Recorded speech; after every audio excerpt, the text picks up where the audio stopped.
Pendant le ramadan, les ruelles étroites du marché de Chorja à Bagdad ne désemplissent pas. Après 700 ans d'existence, le plus vieux marché de la capitale irakienne peine pourtant à se remettre des années de guerre. Fermé de 2007 à 2010 pour des raisons de sécurité, aujourd'hui d'épais murs de béton protègent les lieux contre d'éventuelles bombes.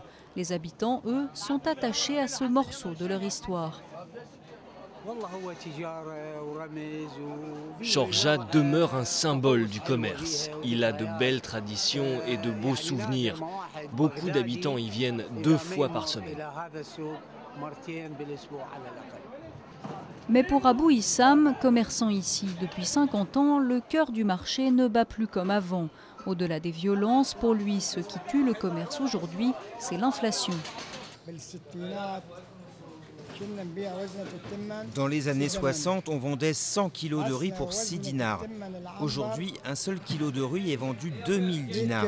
Vous imaginez le changement que cela peut faire. 1,20 € pour 1 kilo de riz, c'est bien plus que ce que cette mère de famille peut se permettre de dépenser.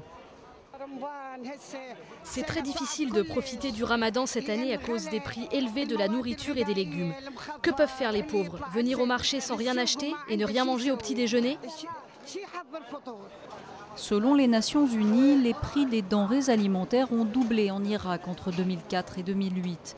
Une flambée qui s'accentue pendant le ramadan et plombe les recettes des commerçants déjà handicapés par le couvre-feu qui empêche les clients de venir s'approvisionner avant le lever du soleil.